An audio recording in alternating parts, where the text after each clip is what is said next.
Welcome back to என்டி. நம்ம இன்னைக்கு இயக்குனர் ஆதித்யா இயக்கத்துல வெளிவந்திருக்கக்கூடிய துரந்தர் ரிவெஞ்ச் படத்தோட ரிவ்யூ தான் நம்ம பார்க்க போறோம்.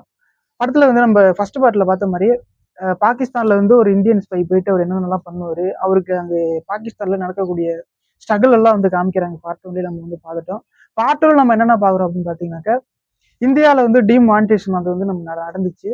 அதெல்லாம் நம்ம பார்த்துருப்போம். பட் ஆனால் அதுக்காக பிரதமர் மோடி எந்த அளவுக்குலாம் கஷ்டப்பட்டு இருப்பாங்க, அவருக்கும் இந்த டீமுக்கும் என்னென்ன தொடர்புலாம் இருக்கு அப்படிங்கிறது அந்த படத்துல ரொம்ப சிறப்பாக சொல்லியிருந்தாங்க.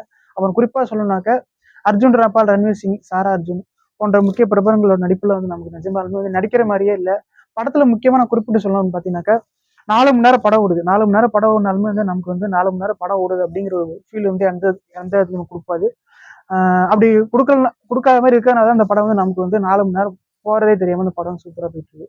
அப்புறம் குறிப்பா சொல்லணும்னாக்கா, படத்துல பிளட் தெரிக்கிற மாதிரி ராவான சீன்லாம் இருக்கு. அந்த சீன்லாம் ரொம்ப இயற்கையாக தத்துரூபமாகவே இருந்திருக்கு. இது உண்மையா இருக்கிறதால யாருமே பார்க்கல அப்படின்னு சொல்றதுக்கு வாய்ப்பு இல்லை. இது ரியலாவே இந்தியா பாகிஸ்தான் அட்டாக் நடந்த கதையில உண்மையா நிறைய விஷயங்கள் சொல்லியிருக்கும் போது நம்ம இந்த படத்தை ஸ்கிப் பண்ணவே முடியாது. மொத்தத்துல துரந்தர் 2 ரிவெஞ்ச் மொத்தத்துல எல்லாரோட நடிப்புலையும் சூப்பராகவும் சிறப்பாக வந்திருக்கக்கூடிய படம் துரந்தர் 2.